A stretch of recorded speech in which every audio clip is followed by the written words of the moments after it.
I will never forget the moment when my wife opened my office door and knew that we were no longer employed. It was the best, worst day of my life. We had no idea what we were going to do. I didn't know how I was going to support my family. She looked at me about a week later. I'll never forget it. And she said that just go do what you want to do. Go do what you love. Go start your own restaurant. Stop depending on everybody else and start depending on yourself. And 5 years later, I'm sitting here talking to you.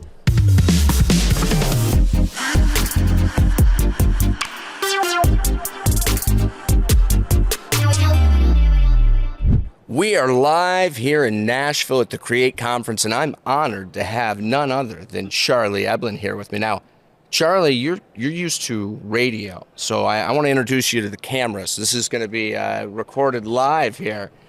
Thank you. Yes, I appreciate you. Thanks for having me on. I appreciate you very much, my friend. I think one of the most enjoyable podcasts I've ever been on is your podcast. Well, we're just kind of laid back and authentic and just kind of talk a whole bunch of stuff the whole time we're there. So one of the most interesting things that I found is, coming from restaurants, I lived within my four walls.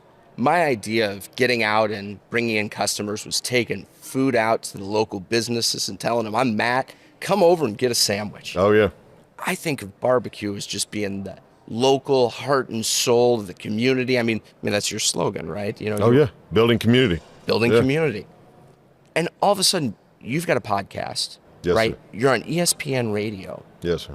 Why are we seeing this emergence of restaurateurs becoming their own, I want to say brand, but media companies?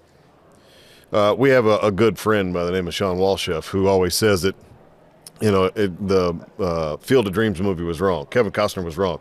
If you build it, they won't come. Yeah. Right? So if you're not out telling your story, nobody's going to tell it for you. And even if they do tell it, they probably don't tell it the right way. So you have to go tell your story. So 3 years ago or so, Sean kind of pushed me off the cliff, and we started doing a ton of social media. We really started diving into the podcasting side. Well, let's go back to that. How do you even meet Sean? On an Instagram Live is how I met Sean. What is Charlie Eblen doing on an Instagram Live 3 years ago, coming out of the pandemic? I will tell you that I didn't know what I was doing. I had like 27 followers on TikTok. I had same thing on Instagram, and Facebook was for me to keep up with my high school buddies. I was not a social media guy. I played around on LinkedIn for business, but I never did any of it.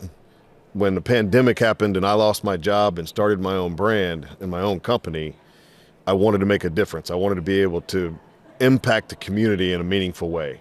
I wanted to be able to find other restaurateurs, other leaders, other businessmen, women to come and be able to tell their stories and highlight what kind of a great community that we had. So I think a lot of people feel that way and they want that, but it's hard to take that first step. It's hard to get on that Instagram Live. It is. And one of the things that I had to figure out really fast was I had to get over myself.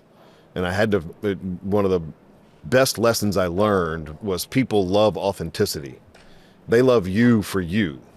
If you're gray-headed and got a big beard, well, I don't have a beard anymore, but, you are who you are, and people enjoy meeting real, authentic people.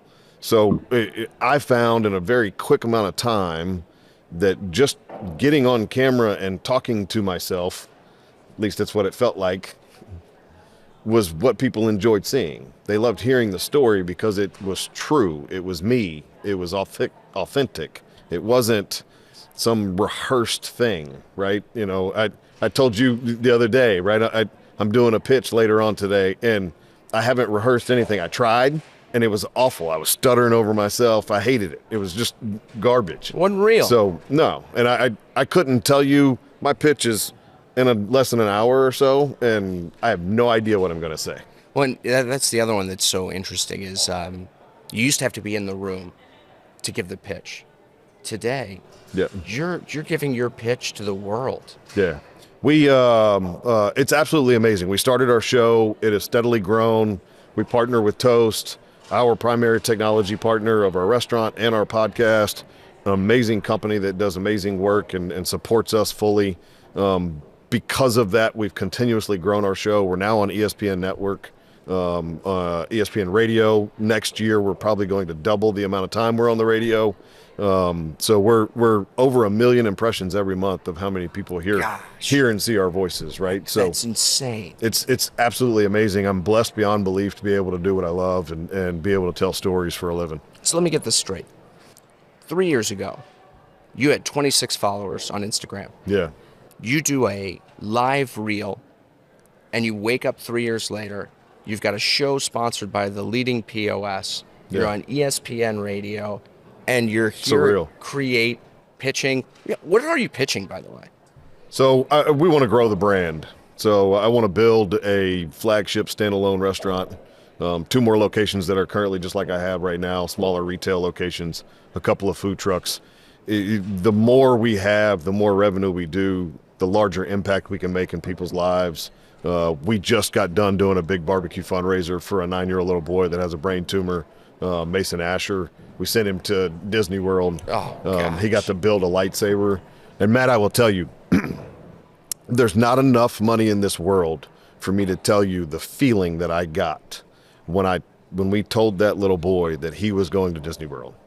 It's absolutely incredible. I think that's the other one that gets lost sometimes, the real and genuine. Getting on TikTok and posting a dancing video is one thing. I mean, you're going out and sending somebody with cancer to Disney World, like, that's real. That impacts the community, and that resonates today. Yeah, we believe that we are going to be the Nike of barbecue. All right, you got to walk me through the Nike. So if you know anything about Nike and Phil Knight, they started the company to be the streetlights for runners at night. He wanted to make clothing that helped people perform better. Yeah. So we started a barbecue restaurant that wanted to build and grow our community, and we're going to do that with undeniable hospitality, storytelling, and the perfect plate of barbecue. So the real takeaway here is, if you're a restaurant, don't adopt "just do it" as your operating motto. That would not make you the Nike of barbecue. No, it's not. It's not about emulating them as far as a business model. It's more about how can we. It takes a village to raise a child. It takes a community to build a business. So if I expect my community to come support me, then I have to pour everything I have into them. Charlie, I got to tell you, I mean, we've known each other for years now. One of my favorite people. I've seen your barbecue constantly online. I've never had the opportunity to have it. There was soul in that food. I mean, like, if the 4 walls could talk within that building, like, it was real. And that all started in what, a food truck? So in 2020, when I lost my job, we started a food truck. 26 foot trailer. It was 144 square feet on the inside of it. Yeah, it's pretty cool. Can you take me back to that moment? Similar experience. I had my one corporate job. I launched ClearCOGS out of getting laid off my one corporate job. Take me back to the moment. What was it like? The day of was terrifying. We're in a global pandemic. I got let go. Didn't know what we were going to do. Do you remember that moment when you had to walk in the front door? I was actually at home in my office. Walk out of your door. But I will never forget the moment when my wife opened my office door and knew that we were no longer employed. It was the best, worst day of my life. We had no idea what we were going to do. I didn't know how I was going to support my family. Didn't know what steps to take. Didn't know which way to go. She looked at me about a week later. I'll never forget it. And she said that just go do what you want to do. Go do what you love. Go start your own restaurant. You've done it for 30 years. You love it. You're good at it. Stop depending on everybody else and start depending on yourself. And 5 years later, I'm sitting here talking to you. Talking to me? You're sending people with cancer to Disney World. Yeah. You're on the radio. I mean, I don't know what it is about really becoming uncomfortable and being in a place where you have to, adapt or die. But that's where the growth happens. Look, I don't have a backup plan, man. No. We started this, and I had a little bit of money in my savings account, and We got the food truck, and we've struggled ever since. I probably make 4 or 5 times less amount of money than I made when I was in the corporate world, but I couldn't be any happier. The impacts that we're making in the world is incredible. The show's taken off. The restaurant's amazing. We put our heart and soul in every ounce of food that we serve. It's the handshakes, the hugs, the laughs, the tears are what this is about, and how we're going to continue to make an impact every day. So what I want to know is this. Paint me the image of the next Single Tree BBQ. What's it going to be? What's it going to feel like? So you're probably looking at about an 8,000 square foot building total.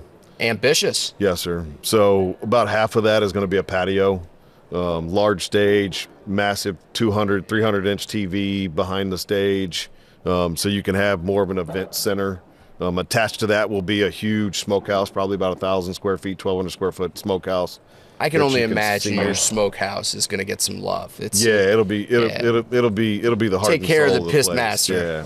Yeah. The dining room will be large. It'll probably be 2,500, 3,000 square feet. It'll be community a pretty big. Tables, or are you going to go single Both. 4 tops? Both. So in my head, I have a lot of picnic table kind of deal, right? But I also have the 4-top booths if you want to go sit and have dinner with your family. But large open concept, roll up doors, being able to see outside, heated, cool patio to where you can use it most of the year. Have large events, live music on the weekends. And just some great fires, amazing food, and even better people. I think even more interesting, what is Single Tree in 5 or 10 years? A lasting, extremely positive impact that my grandfather would be proud of. Why your grandfather? That man spent 28 years in the Army. He spent the rest of his life as a federal judge. All he ever did was serve. I have 2 things. This ring, which is his class ring from when he graduated college in 1949, excuse me, and my restaurant that is named after his farm. So it means more to me than anything else. Man lives on well past his days. Yes, sir. I think he's in good hands, Charlie. I hope so. We're trying. You're an amazing friend. You're a great restaurant operator. I appreciate you coming on. I appreciate you, brother. Thank you very much.